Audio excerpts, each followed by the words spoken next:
C'est pourquoi il y a des problèmes qui se passent. Alors, par rapport à notre sujet, la femme doit-elle prêcher? La femme doit-elle être ministre? La femme doit-elle faire ceci, faire cela? Comprenez ceci.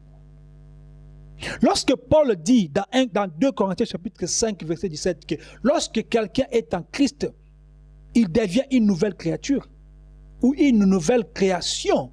Voilà, toutes choses sont passées et les choses vieilles sont passées et voici toutes choses sont faites nouvelles. Toutes choses sont faites nouvelles. C'est-à-dire que lorsque tu nais de nouveau, lorsque tu nais d'en haut, même ton sexe là, ça change. Tu ne seras pas comme une personne qui vit comme ça dans le péché ou comme une personne, un homme animal. Tu deviens un homme spirituel.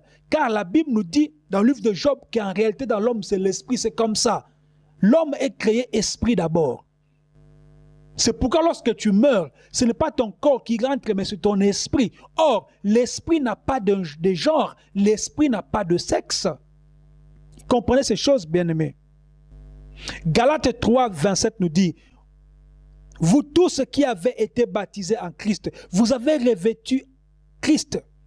Il n'y a plus ni juif, ni grec, ni esclave, ni libre, ni homme, ni femme, car tous vous êtes un en Jésus-Christ. » Car ça dit, lorsque tu es baptisé en Christ, lorsque le Seigneur te scelle de son esprit, il n'y a plus de différence entre grec et juif. Il n'y a plus de différence entre homme et femme. Il n'y a plus de différence entre, libre et esclave. C'est-à-dire, tous nous devenons un. C'est pourquoi nous appelons ça une église, l'église corps de Christ. Et ce corps de Christ-là, même si ta main gauche ou ta main droite, tu ne peux pas les séparer. C'est un corps qui est un. C'est très important de comprendre ces choses, bien aimées, car beaucoup de gens se donnent le temps à faire des études pour donner leur position par rapport à leur mentalité, par rapport à leur idéologie, par rapport à leur théologie.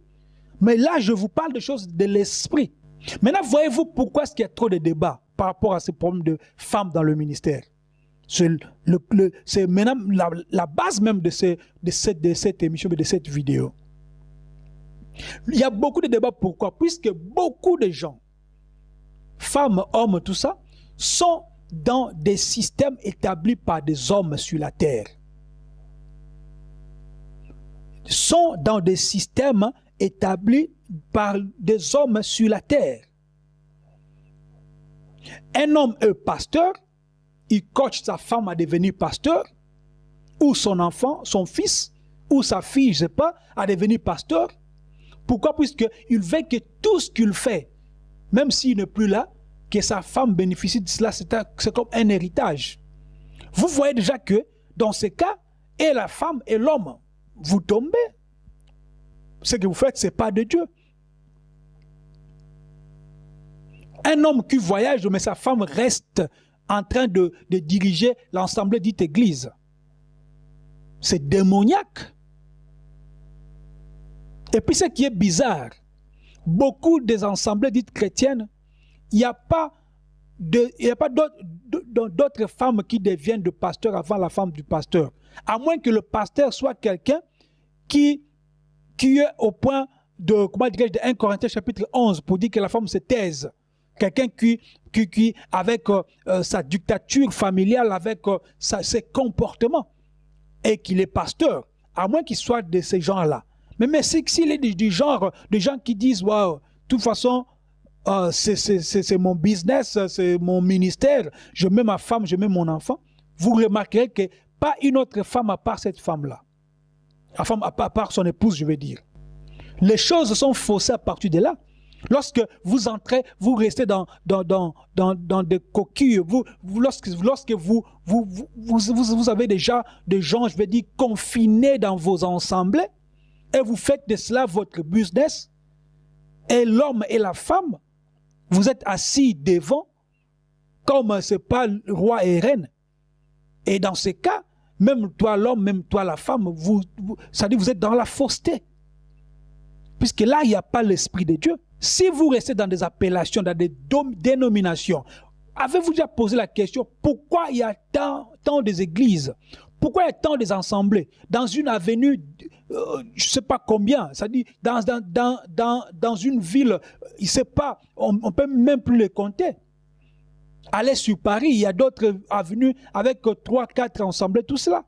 Des musiciens qui jouent ici pendant les offrandes, puis ils sortent, ils jouent là-bas pendant, c'est pas la présentation, et puis ainsi de suite. En Belgique, c'est la même chose. En Angleterre, c'est la même chose. En Afrique, n'en parlons même pas. Des hommes et des femmes sont dans des systèmes établis par l'homme impie. C'est pourquoi ils veulent se faire un nom. Et puis l'homme ne veut pas que son gâteau, ne veut pas que, comment dirais-je, sa proie puisse aller dans une autre famille. Il veut garder ça dans sa famille, dans son foyer. C'est pourquoi il met sa femme comme pasteur ou apôtre, je ne sais pas. Si nos esprits sont un avec le Christ, nous ne pouvons pas nous conduire ainsi. Si nos esprits sont un avec Yeshua, nous ne pouvons pas accepter, toi la femme qui est réellement convertie, tu ne peux pas accepter que ton mari te propulse. Si ton esprit est donné réellement à Christ, tu ne peux pas vouloir que ton mari, ton mari, je vais dire, te propulse. Tu vas dire à ton mari, non, je pense que toi fais l'œuvre de Dieu si Dieu t'a appelé, moi je serai là pour te seconder. N'est-ce pas, la femme est une aide de l'homme? Voyez-vous comment est-ce que d'autres femmes deviennent comme des hommes? En étant pasteur, docteur, c'est pas, d'autres s'appellent même révérende. Ils prennent de la place de Dieu tellement qu'elle sait parler, elle sait sauter, elle sait crier, elle sait imposer des mains. Et elle devient, je vais dire, une femme fatale, c'est-à-dire que personne ne peut la toucher, ne peut dire quelque chose contraire. Si réellement nous sommes un avec l'Esprit de Dieu, nous ne serons pas comme ça. Une femme peut rester messagère sans pour autant vouloir devenir. Une femme peut aussi évangéliser d'autres femmes, peut évangéliser même d'autres hommes, ce n'est pas un problème. Mais pourquoi est-ce que vous voulez toujours contrôler? Pourquoi vous voulez toujours contrôler les gens, les assemblées? Pourquoi vous voulez contrôler? Si réellement Dieu vous a appelé, toi femme, tu vas reculer, tu vas réellement reculer. Si seulement si notre corps, ou ton corps à toi là, selon 1 Corinthiens 3,16 est le temple de Dieu, du Saint-Esprit, tu ne vas plus te comporter ainsi. Je ne dis pas ici que tous les hommes qui sont pasteurs sont vrais. Je dis que toute personne qui y est encore liée dans un système quelconque, pentecôtiste, catholicisme, c'est pas protestant, c'est pas baptiste, réveil, évangélique, si tu es encore lié dans ces choses-là, que tu sois femme ou homme, tu es déjà dans la fausseté. Et puis pour revenir encore aux femmes, c'est que vous ne comprenez pas. Si ton mari se précipite pour te propulser, il faut faire attention. Pourquoi? Beaucoup de maris ne veulent pas que les femmes restent comme ça, sans titre. Pourquoi? Puisque ils savent que lorsqu'il va commencer à faire ces bêtises, et que toi tu es déjà devenu pasteur ou c'est pas évangéliste, tu ne vas plus vouloir rentrer en arrière ou bien vouloir chercher à contrôler ton mari. Puisque là, comme vous pensez ce qui est encore mauvais, ce qui est encore faux, que si quelqu'un t'ordonne l'ordination, ce sont des choses bizarres, mais bon, nous parlons ça comme ça. C'est-à-dire, si ton mari, bien une personne t'ordonne, il devient ton père spirituel. Mais c'est dans quelle Bible avez-vous lu cela? Dans quelle Bible avez-vous lu cela? Donc nous comprenons ici que les hommes et les femmes qui sont dans des systèmes établis par l'homme, qui sont dans des dénominations, qui sont dans des fédérations de pasteurs, que tu sois homme, que tu sois femme, vous êtes dans la fausseté. Revenez derrière Jésus. Et vous verrez que les choses vont bien marcher. J'encourage vraiment toute femme qui peut-être, avant cette vidéo, tu as suivi le mouvement de ton mari.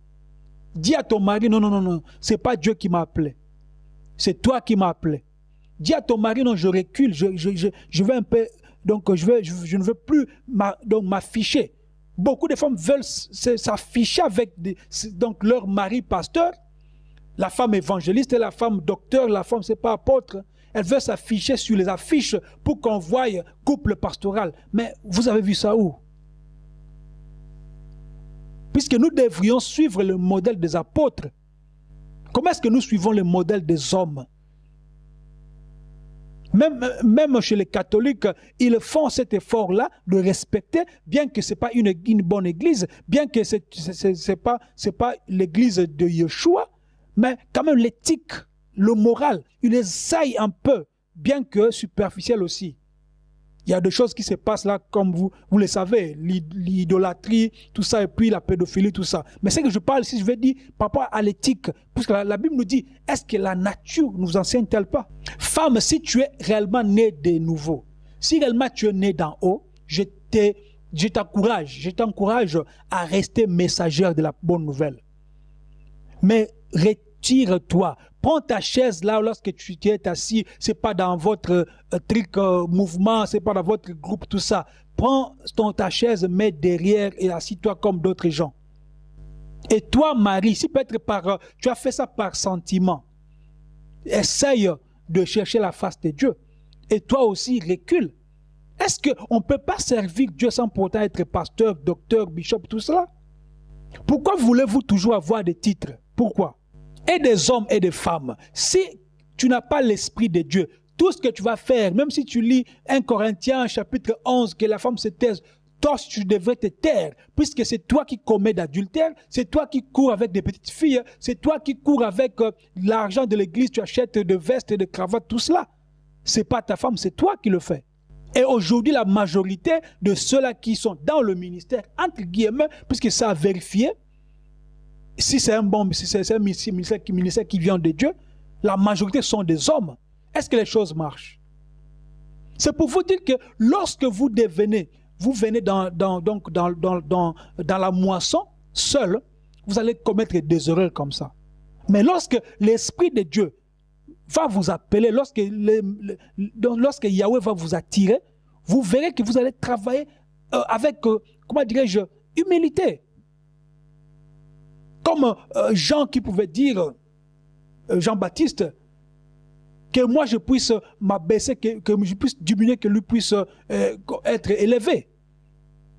Mais toi, tu es pasteur, mais tu passes ton temps sur Facebook avec tes photos, tu montres combien de cravates tu as, tu montres chaque dimanche tu changes de veste. Tu penses que c'est ça le ministère? Le rôle du ministère, selon Ephésiens 4, 11, c'est quoi? C'est la perfection des saints.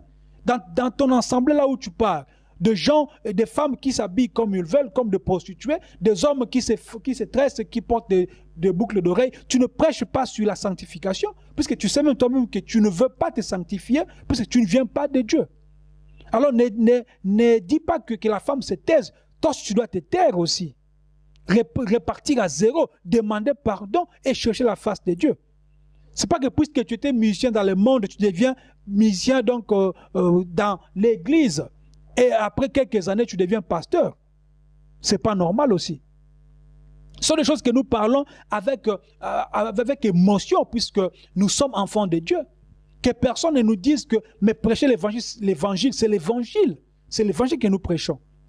Nous prêchons l'évangile par rapport à ce que nous voyons. Nous prêchons l'évangile par rapport aux actes que nous voyons. Pourquoi est-ce qu'on appelle ça les actes donc, des apôtres? Ce sont des choses qu'ils ont vécues. Le Saint-Esprit m'a convaincu de parler sur ces choses ici. C'est lui qui est tombé sur cette vidéo. Ce n'est pas un hasard. Si tu es pasteur, femme ou homme, regarde tes bases. Beaucoup, ils étaient dans la musique, chorale, tout ça, et puis après, ils deviennent pasteurs. Et la majorité, c'est comme ça. Que le Seigneur nous aide, que Yahweh nous aide. Une femme peut rester exceptionnelle sans pour autant avoir des titres. Une femme peut faire l'œuvre de Dieu sans pour autant avoir des titres. Et puis le Seigneur sera même content de toi. Mais lorsque tu vas commencer à être, et d'autres même sont évangélistes, docteurs, tout ça, des femmes, ils se maquillent comme de prostituées. C'est bizarre. Même des femmes mondaines, même des femmes qui ne prient pas, qui sont dans des francs-maçons, ils ne se laissent pas maquiller comme ça. Qu'est-ce que vous cherchez? Que le Seigneur nous aide. Si tu es esprit, si tu es né de l'esprit, tu vas agir en esprit. Si tu es né de l'esprit, tu vas agir en esprit. Si l'esprit de Dieu t'a choisi, étant femme ou homme, tu ne vas pas te précipiter à avoir un titre. Tu vas plutôt montrer les fruits par rapport à tes œuvres. Et les hommes qui regarderont ce que tu feras ne diront plus que la femme se taise. Et également aussi toi, Marie, tu deviens pasteur puisqu'il y a ton pasteur qui te paye, c'est-à-dire qui te récompense par rapport à ta fidélité. C'est vous. Qu'est-ce que vous faites?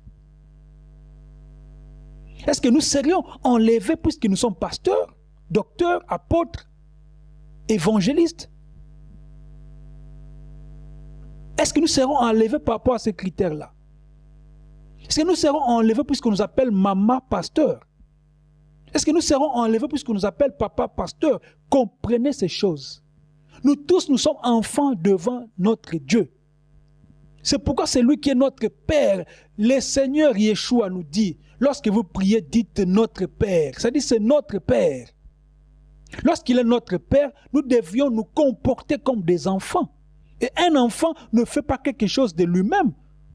Un enfant, avant de faire quelque chose, il faut que le Père lui dise, fais ceci, fais cela. Lorsque le Père va te mandater, il va aussi t'équiper. Tu ne seras pas quelqu'un qui, hier, tu étais pasteur, tu appelles des gens pour que tu deviennes docteur. Mais qu'est-ce qu'il y a? Et toi, femme, reste femme.